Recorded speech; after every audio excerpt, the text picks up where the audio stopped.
Hey there, here with another episode. This time we're on with Ethan Relander, who runs Westchester Weekly. And I'm stoked to have him because he has just relatively recently started his newsletter. Plus, he owns a home services franchise. So I feel like we got a lot of insights we can get from Ethan today. So thanks for jumping on, Ethan. Appreciate it. Yeah, thanks for having me, TJ. It's great to be here. I've learned a lot from you. I've listened to every single one of your episodes so far. It's helped me Wow. a lot Okay. as I get my newsletter off the ground. So stoked to chat with you a little bit. Awesome. Same here, man. Same.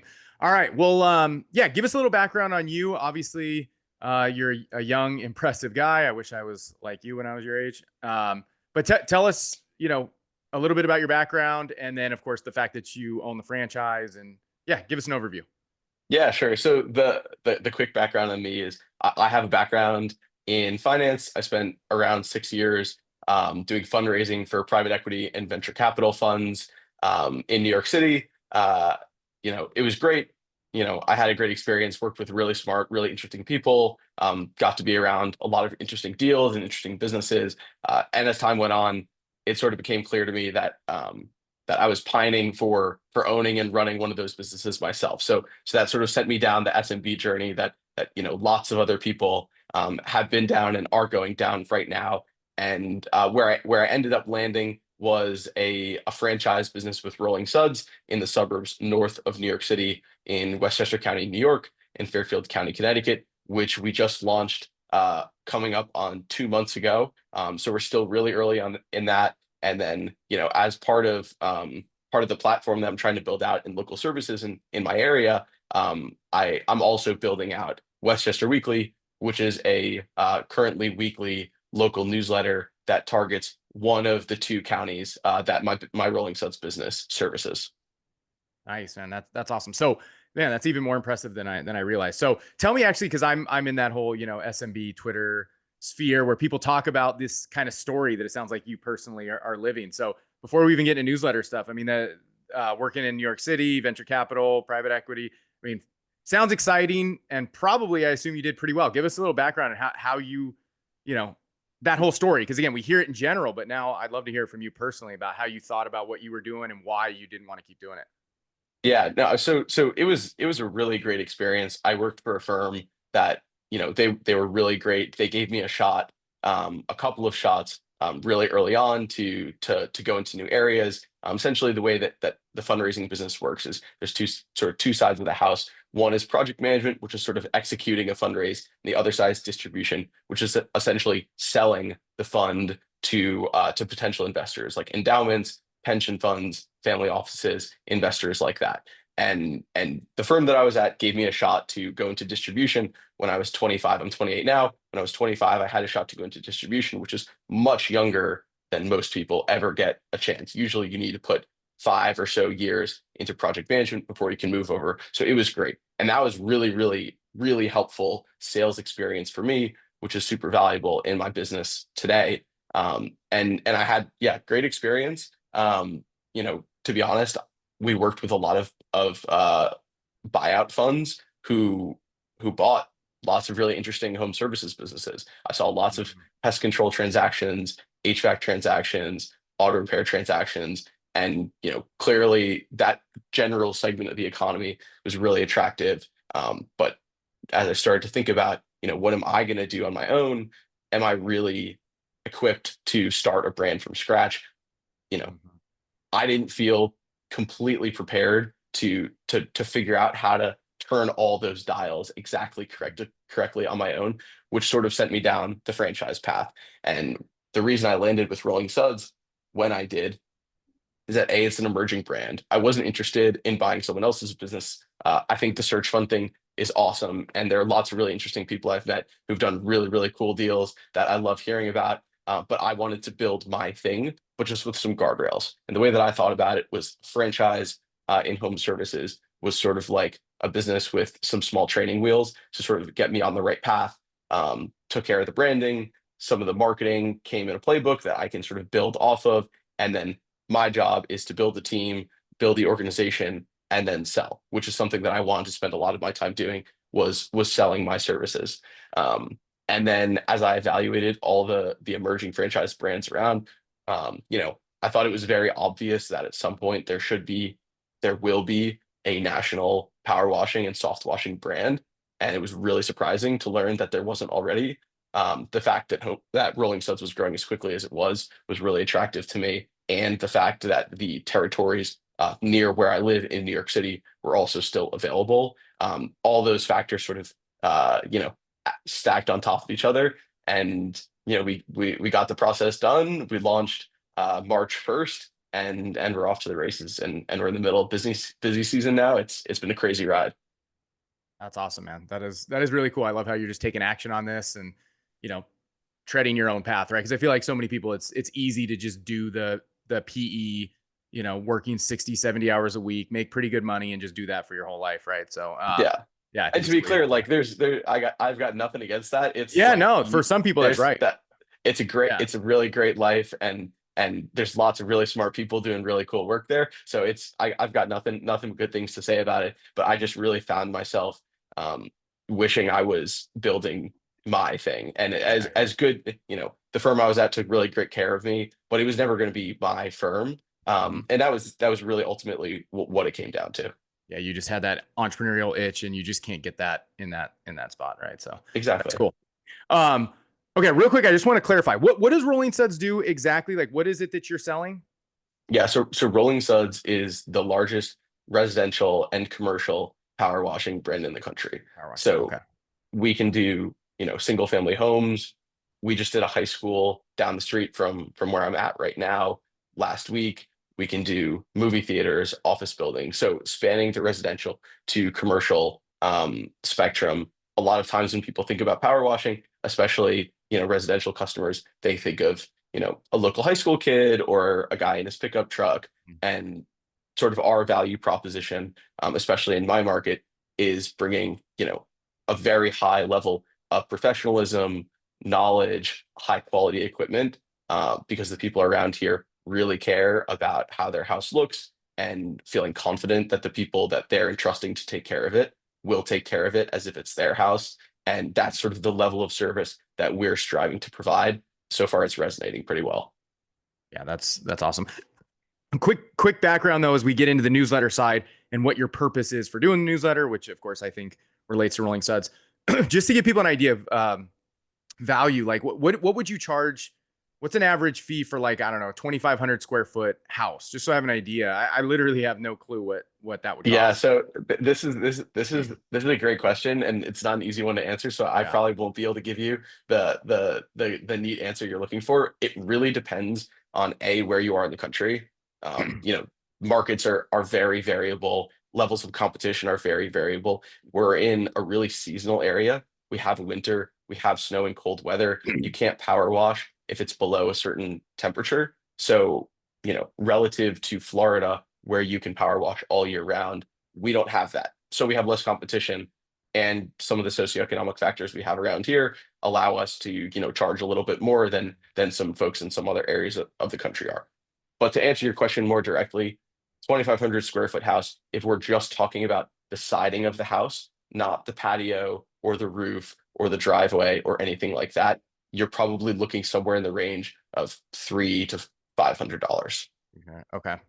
And then do you keep those like the odds of you getting them again at some point? Like when, what is your LTV on that? Yeah, Or another I good know you don't know, question. you just started 2 months ago, Yeah. but what does Rolling Sud say the LTV is on that?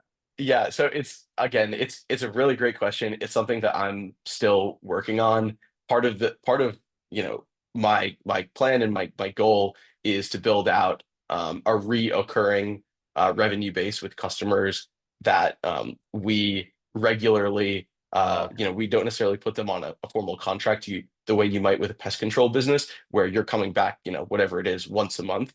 We're not going to come back and clean someone's house once a Yeah. month or once every 6 months, but we might come back once a year and once every 2 years, whether or not that's formally contracted. I'm still working on that. But Mhm. the idea is that we want to be on top of people's minds when they think about improving the beauty of their house, that they think of power washing as a cost effective but really high value service, and that they think of Ethan when they want to have that done. Yeah, totally. Okay.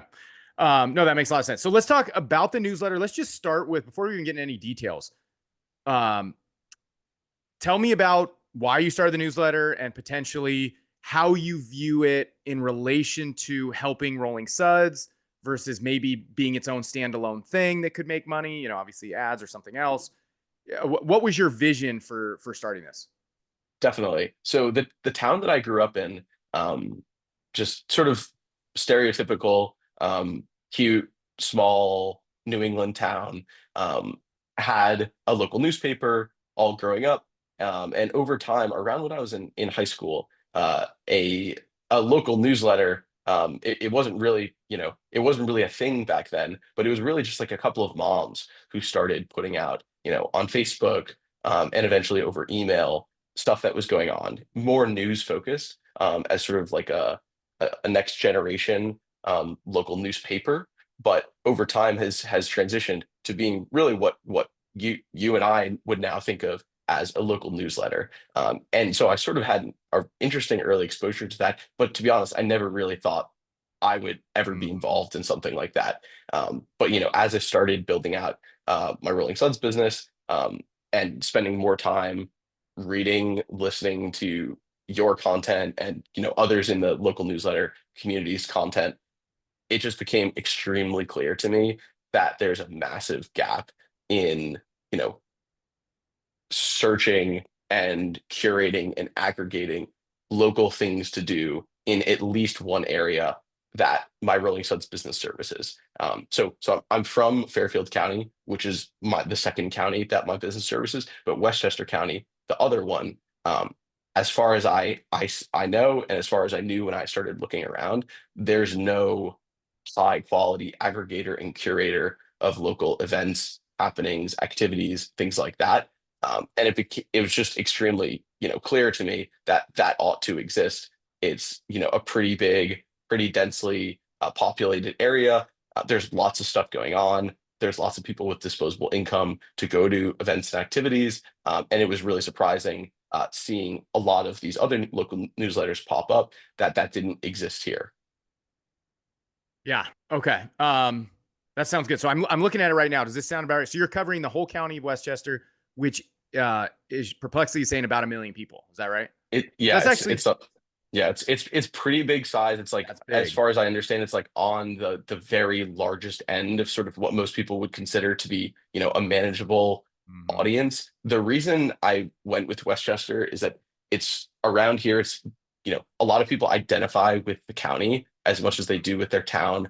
There are some, cities in quotes, but there aren't any major metropolitan areas outside of New York City. And I obviously wasn't going to target all of New York City. So targeting the county around here made a little bit more sense to me than targeting, three 10,000 person towns, because it's a lot of like hamlets and small towns that comprise all of Westchester. So that was sort of how I ended up targeting the county. But it is a very large number, and sort of getting wrapping my arms around that will definitely be a bit of a challenge.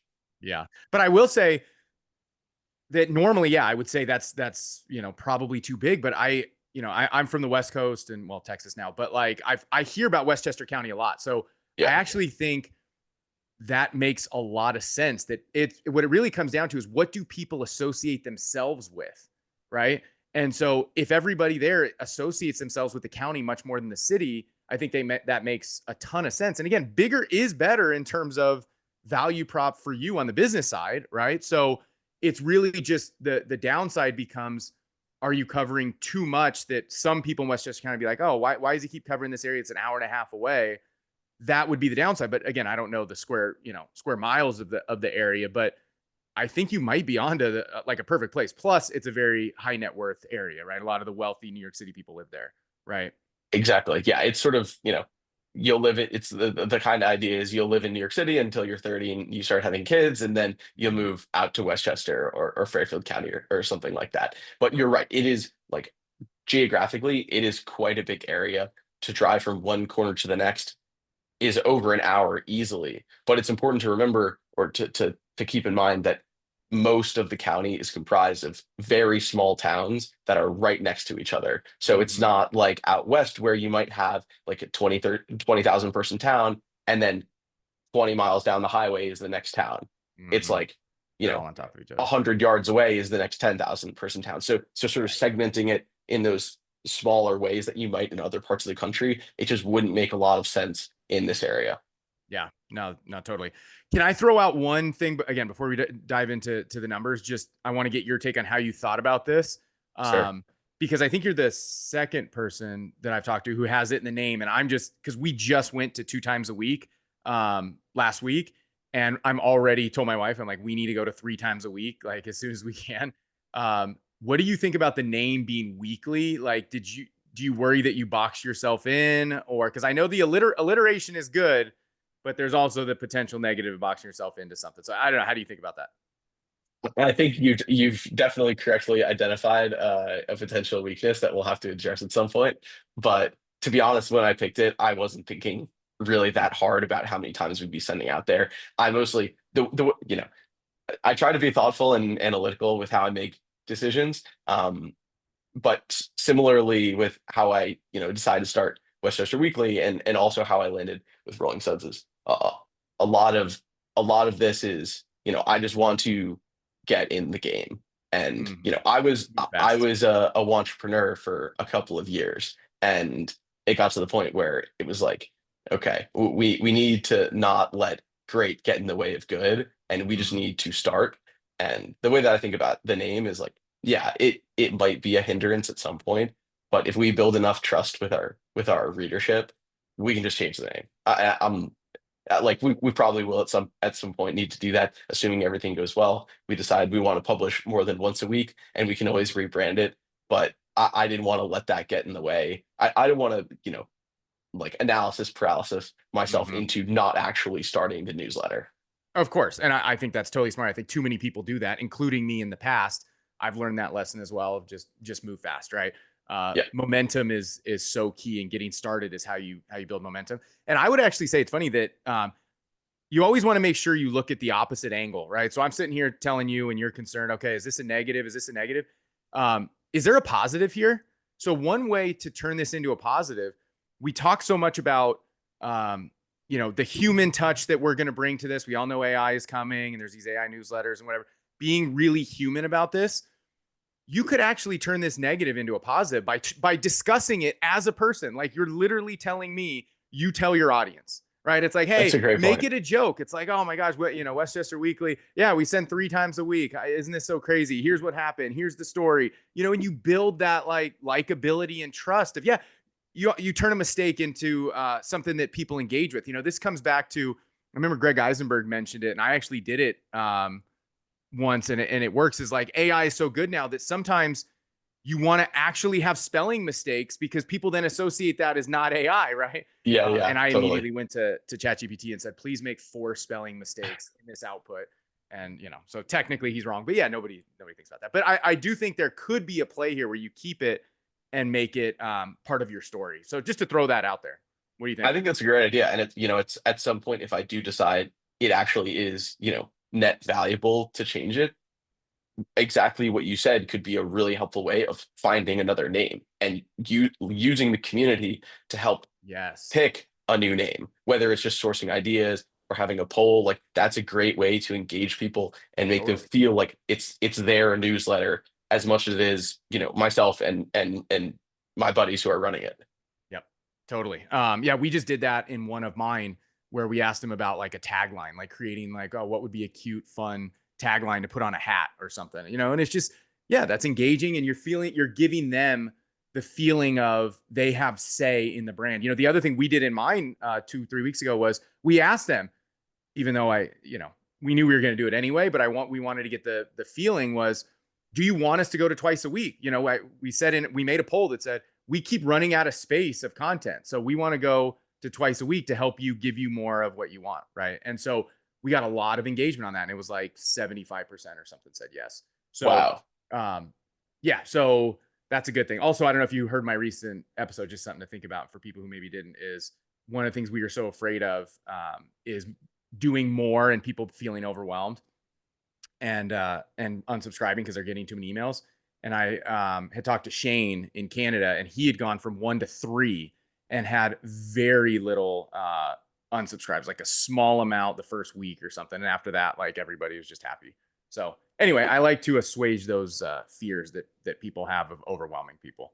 So Yeah, and I think that to be honest, I have so many emails that I haven't unsubscribed to, even though I don't open them anyway. So it like not opening an email would be a bigger fear for me than mhm, the unsubscription because mhm. I still have like the Yankees send me a million emails every week for like ticket deals, and I open one out of every 50 maybe, but I Mhm. haven't unsubscribed. You know what I mean? Yeah. Totally, totally. Okay. So give us some basics about your newsletter so far. So when I mean, you only started the brand 2 months ago. When did you start this? What share whatever numbers you want to share about where you're at right now. Yeah, totally. I'll share whatever you want. So I think I started running.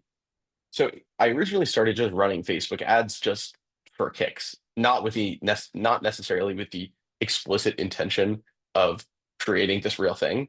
Um, and that was probably like 6 or 7 weeks ago, something like that. And it was like $3 a day. But I discovered very quickly that I was getting subscribers for like 18 to 21 cents.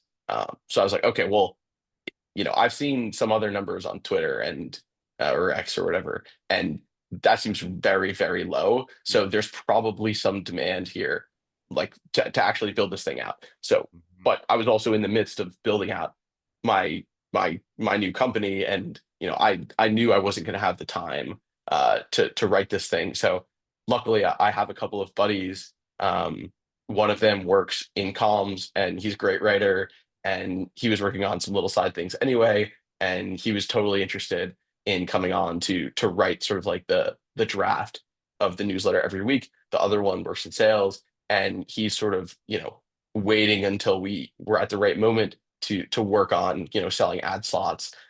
So as sort of a team, I suddenly felt very, very comfortable getting the Beehive account set up, building out the skeleton design of the newsletter, getting all the integrations set up, and doing that stuff myself, knowing that I was going to have other people around me to work with me to actually make it happen. But as of right now, so we're still only running like $5 a day in Facebook ads. Like and the only limiting factor there is me. I just need to like click the button and make the number go up.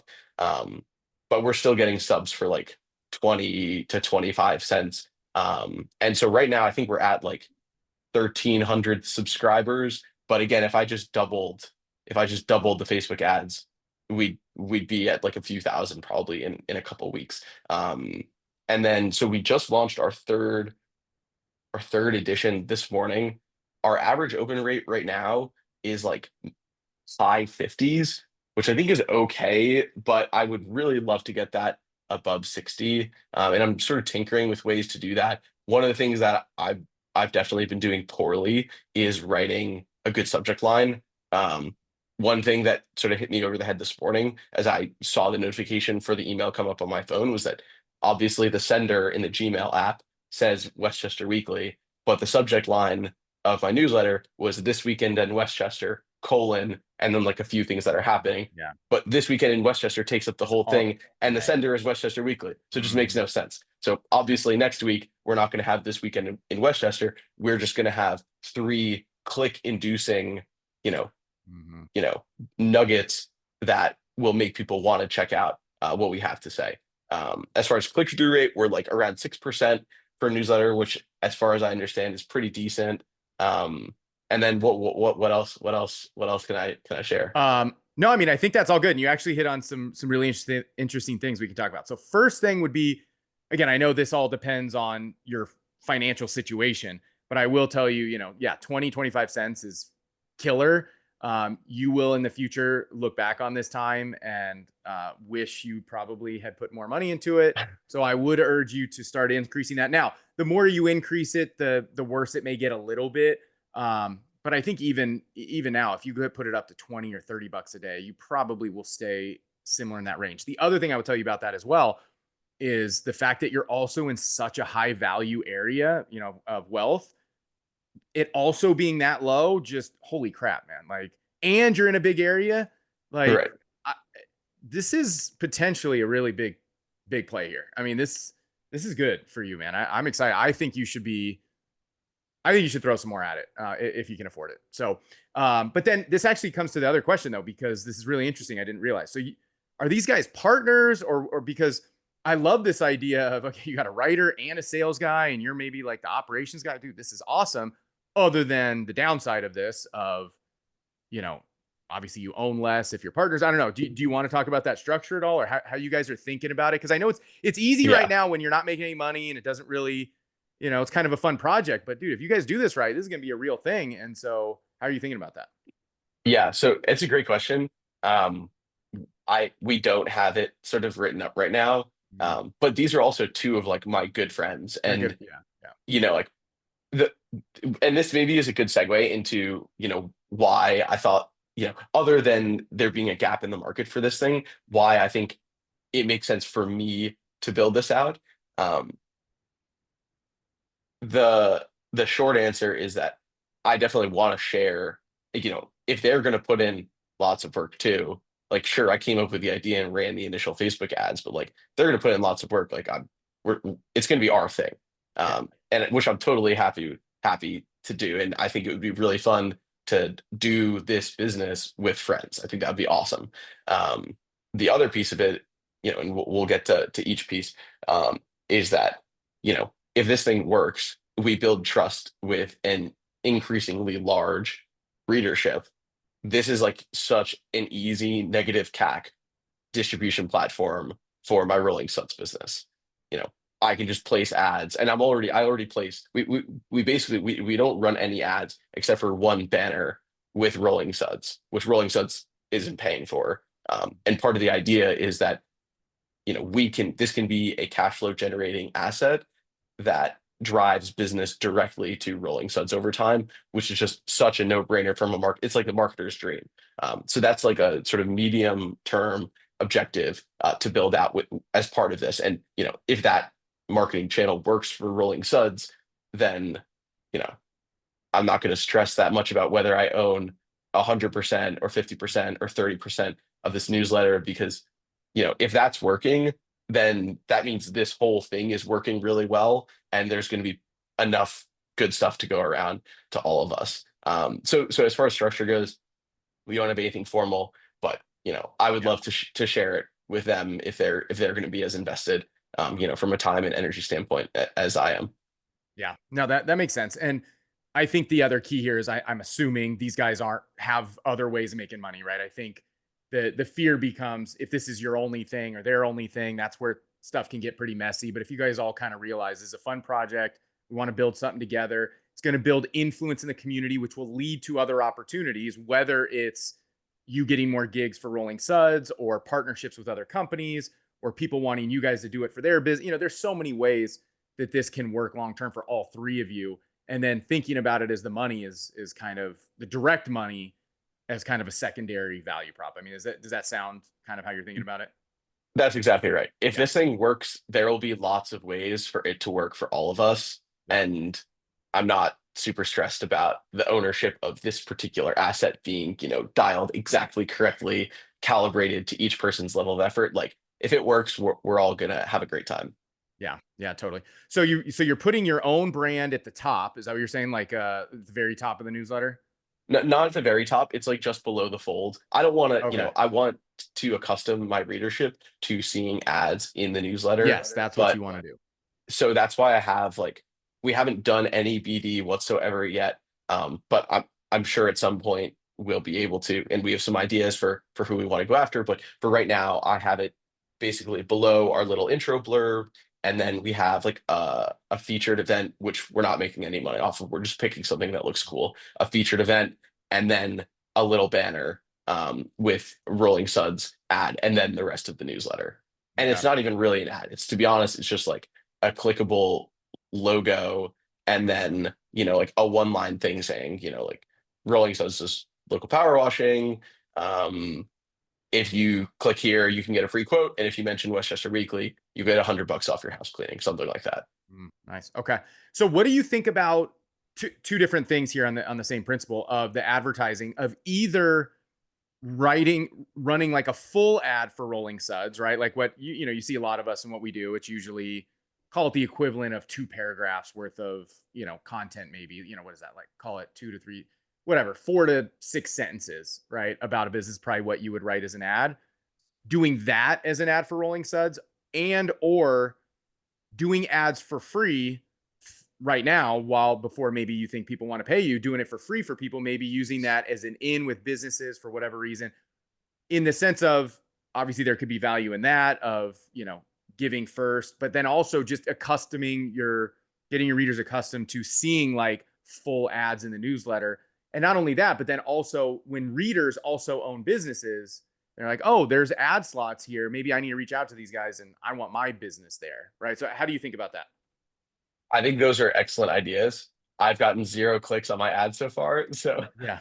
I'm open to any ideas you have. And maybe next week I'll try and write something a little bit more substantive. So it's slightly more long form. But for the second part of your question, running sort of free ads, that's a really interesting idea. We haven't really thought about that. One thing we did do this week, for example, so there's a brand new um, pro soccer team in Westchester County. It's one of, I think, like the third or fourth division in pro US soccer or something along those lines. And they have their first home match this Sunday. So we basically made that the featured event of the week. That little like event poster is clickable. We put it at the top, or like in a featured slot in one of the sections of the newsletter, all clickable. And the way I was thinking about it is I'm trying to draw attention to this, and we'll just see how many visitors I can drive to their StubHub page. And then that sounds like a really awesome potential advertising partner. Totally. Like a local thing that's recurring, that's a brand that people associate with. There's a fandom element that can be built up over time. And if we can drive enough traffic to their ticket purchasing page, it's like a no-brainer partnership idea where we can say we already drove this many visitors. We obviously don't have data on how many of those people completed the purchasing process, but if you'd like to continue getting this additional, this additional traffic, like we can make that happen for you, that sort of thing. I think that's a great idea. I think so. The way I'm thinking about this thing, and I'm just now digging in, I've had some good conversations in the last 2 weeks or so, but I think the way I think about stuff like that is a fun company, right? Like, meaning you can create content about that company that people actually would choose to watch, right? Because it is fun, right? Where, even your company, let's just be realistically, like, you can't create content for a power washing company to make it, like, people aren't going out of their way to watch power washing content Yeah, generally. But they do for sporting events or fun events like that, right? So um, that could be a great partner for you, because then you can expand into, hey, not only are we going to put ads in the newsletter, pushing people to a ticket page, pushing them to maybe an event you're having, we can create social media content, Instagram, send me to a game, I'll film some content, we'll put it on Instagram. Like, there's a lot more plays there, as opposed to the local dentist, where it's like, what can you do for a dentist? I mean, you basically run an ad. Like, that's pretty much it. Where with fun companies, there's a lot more you can do.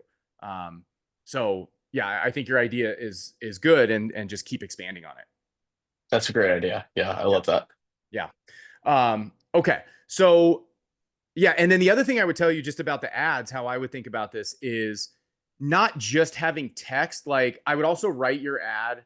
Maybe again, coming back to being human element, is like, in your ad for Rolling Suds, make it clear, like, yeah, I'm the owner of this newsletter too, right? And I also own this Rolling Suds. We're trying to do what you told me before of, like, we are the high end quality power washing company. Like, sell them on it in text, but then I would also either put an image of you guys on a job, maybe make a GIF of multiple photos. You could even make a video GIF that's in the newsletter of you guys power washing a house. Like, maybe people don't even know what the hell you're talking about, so put in a GIF of like a job being done, right?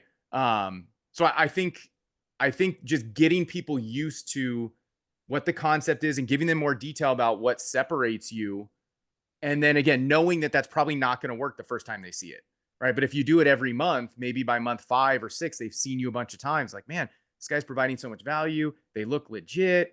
I've seen what they're doing. They're giving me $100 off. Like, then it becomes a no brainer for them.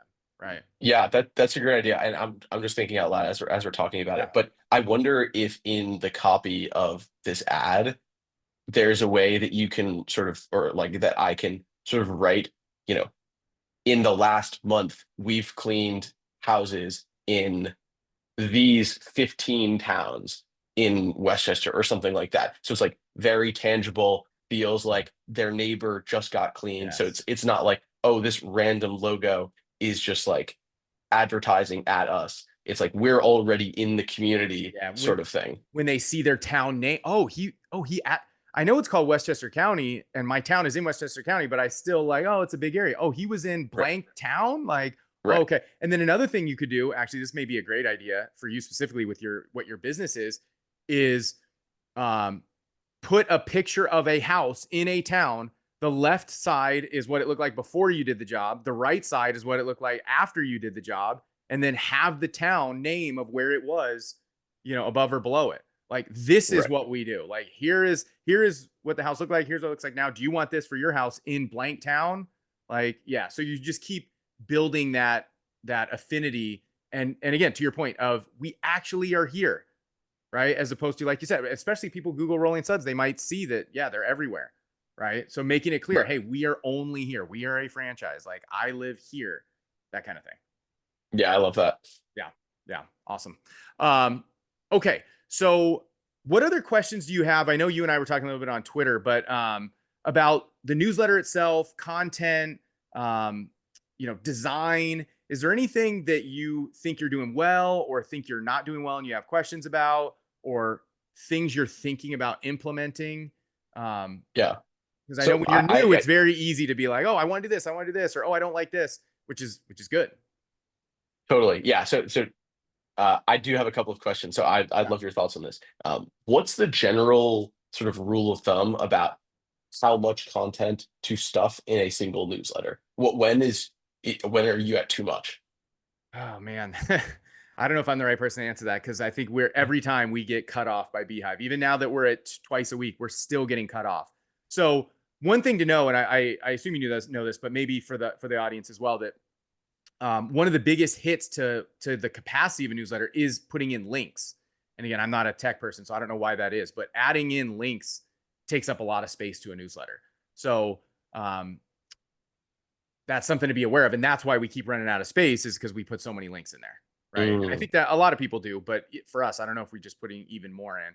I mean, to me, I think it's the way I think it more about it is just value, right? Like, if it's valuable, if you're not just putting in something because you want it to be longer, if it's actually valuable, I think it can be long. But I also think you should be doing when you can, right? You don't need to right now. You're just now starting, but I think getting to 2 or 3 times a week to be able to split things up is better, right? So, I mean, if you're only doing once a week, I think it'd just be as long as it needs to be, basically filling till Beehive or whoever tells you you got too much in here, and just make sure yeah. you stay under that limit.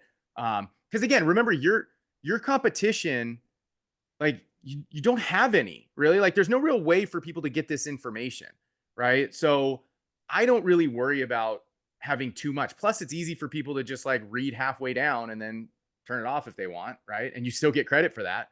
So I don't worry about that a ton. Right. That's great. What have you learned since you started about sort of like injecting your voice? Or I guess your wife writes it, right? Yeah. Yep. What have you both learned about injecting like the author's voice into, because part of it is like, here's this thing, this is like a bit of information about it, but part of it is also like the readership wants to know that a real person in the community is distributing this information. So what have you and your wife learned about sort of how to balance putting in the factual information about like, this is what this thing is, and this is how we feel about it, this is what we're Mhm. excited about, like that sort of thing? Yeah, no, it's a great question, and there's a lot of angles to this. So the first thing I would say that we do is we consider the very first thing in the newsletter an editorial. That's just what I call it. I don't know if that's a good way to put it, but where we just kind of put very first person in that section. And we will frequently include a photo of us, something we did that week or within the last 2 weeks, especially if it was at somewhere where we can put in there, hey, we went to blank restaurant, and then it's a picture of us at that restaurant. I feel like that's a great, easy way to do the signaling of, yes, we actually are here. So that's probably the thing that I think people should do more of is, you know, pictures in the newsletter, and of course social media is another easy way to solve that on Instagram. The other thing we do as well, which kind of maybe is a combo, is we have an Instagram section of our newsletter where we'll post a picture of something we put on Instagram and say click here to go check it out. Right, number one, we want to That's be smart. pushing people to Instagram, and then number two, it's sometimes that hopefully that picture can be something that we did in the town. Right, so that's a second way we do it. Number three is I I try to do this more. Again, I'm not really writing it as much, and my wife sometimes I think plays it a little too safe of not injecting us too much in there. Other than, we're excited that this place is going to open, but even that is kind of generic, right? Like, oh, okay, this new restaurant, this new kid place is going to open. We're excited about it.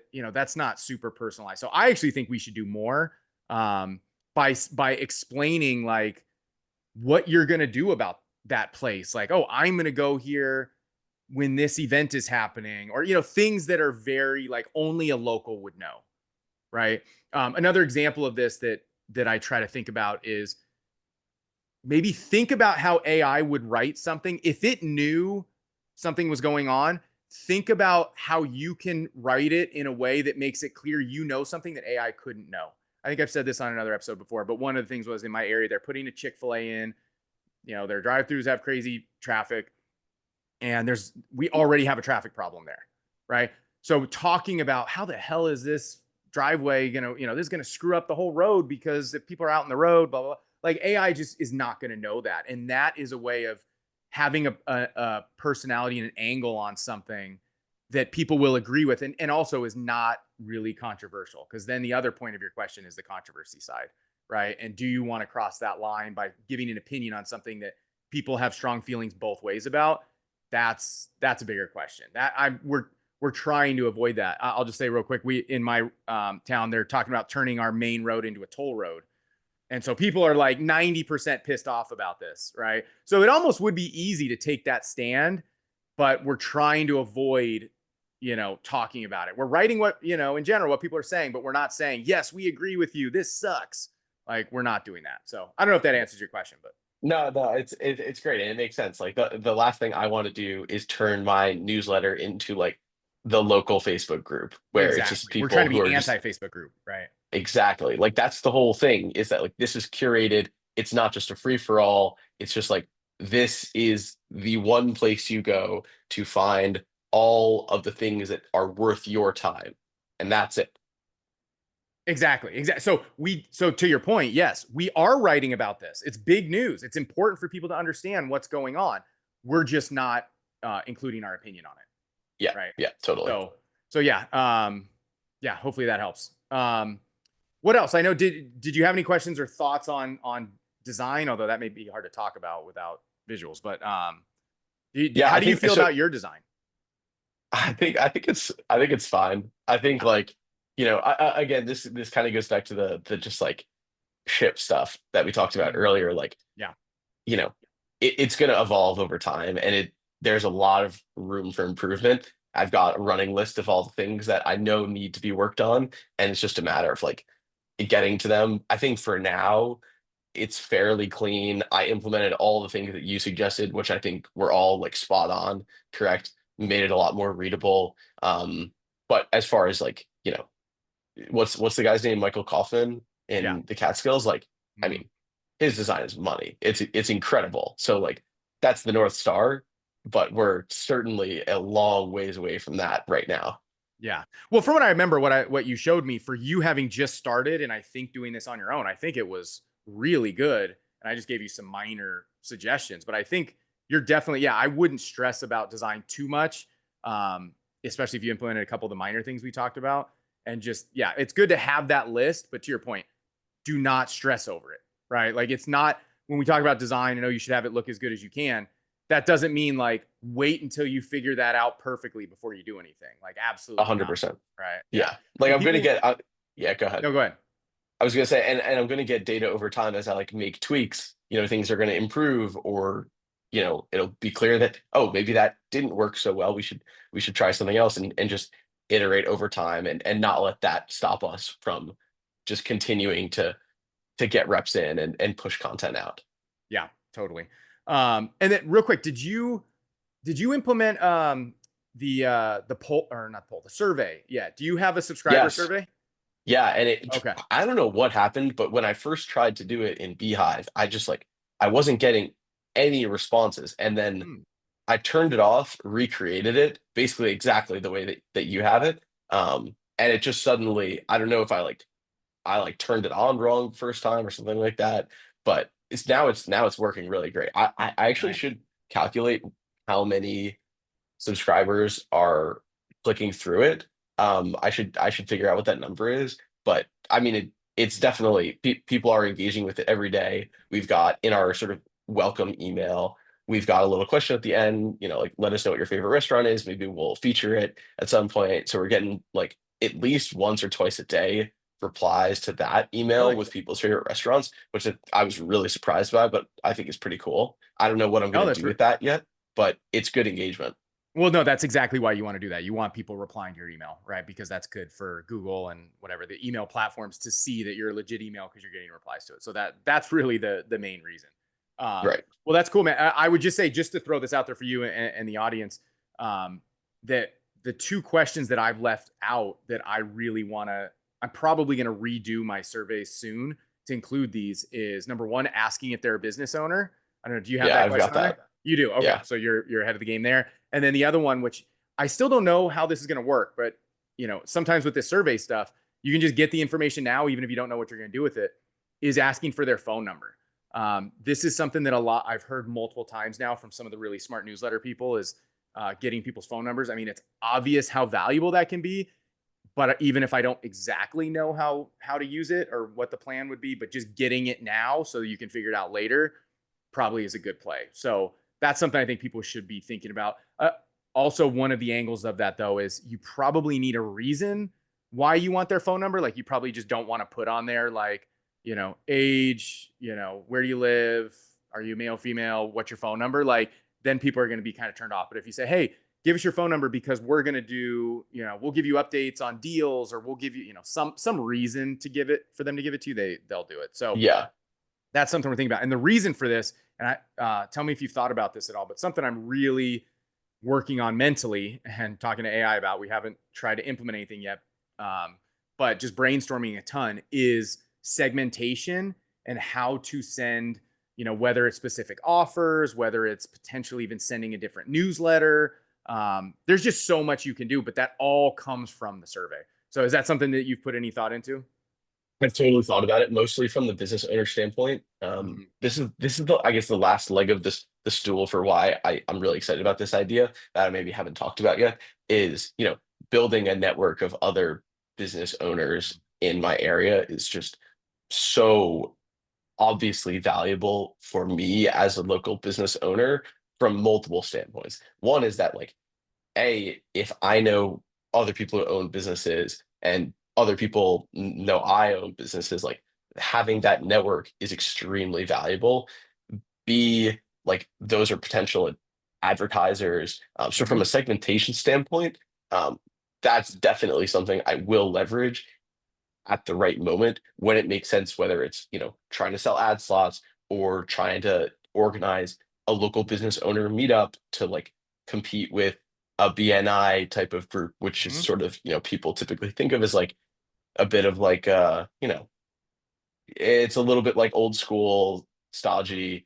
So having sort of like a newer version of that under the Westchester Weekly brand could be kind of a cool thing to do. So yeah, totally segmentation.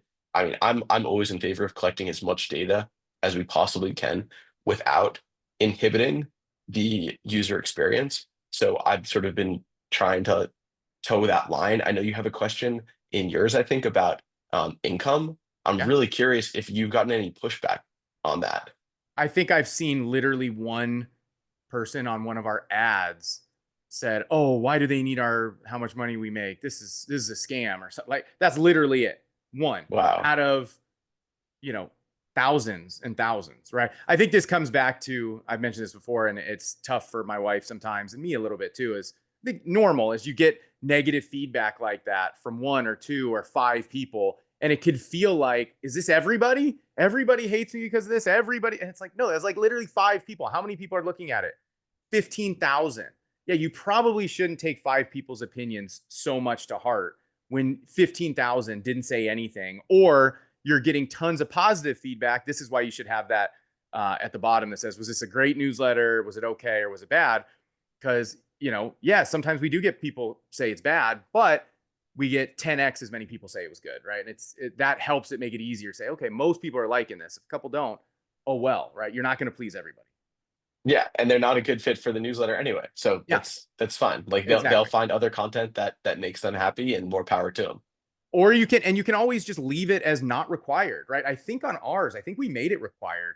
But you could just leave it not required and, leave it at that. Right. But yeah, by the way, I love, to your point, I think the connecting with other business owners, the value there is just so incredible. And I love your idea too. By the way, I went to a BNI meeting a couple weeks ago, and man, it's it's horrible. Like, It's tough. holy crap. Have you been to one? One. Yeah. Oh my God. It's like everything is so like rules, rules, rules. Okay, it's your turn to say this thing for 10 seconds. Okay, who? And then you have to like, I feel like you had to pray to BNI or something. Like they have a BNI flag and you have to like, I don't know. It was like, holy crap, overwhelming. So if you can just get business owners together, be the face of that. You've already got the audience, be the face of that. Like, hey, let's just get together and network casually, no pressure, no stress, no cost. Right. And now you're the guy bringing those people together. When they make relationships with themselves, they're going to thank you, like whether literally or just in their own head. Right. So I think that's Absolutely. a great concept. Cool. Well, hey, Ethan, what else? Any last thoughts or questions? Anything I didn't ask you or anything you want to share with people? No, I mean, I think this has been super fun to build out. I think it's awesome that you are putting all this content together in one place. It has helped me, and I'm not just saying, like I've listened to every single one of your episodes. It's really really helpful. It's given me a lot of useful information as I try to think about mine and improve it and grow it. So thanks for doing this. You're putting a lot of time into it, and it's actually very very valuable.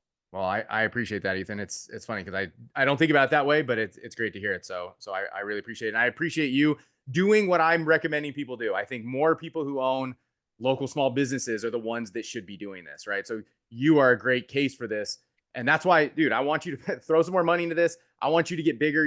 Dude, you really need to understand from my perspective, you are potentially in such an ideal spot to do this. Not only because of your actual location, population size, value, local resident, whatever, wealthy, rich people.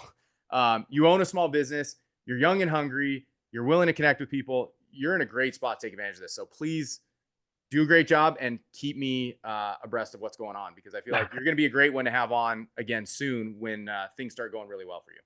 I will. I appreciate it, TJ. After we get off, I'm gonna throw some more money into the ads account, and we'll see where it goes.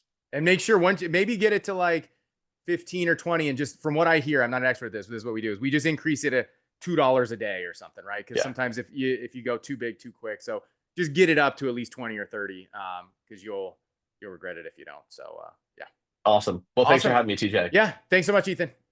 All right, take care. Bye.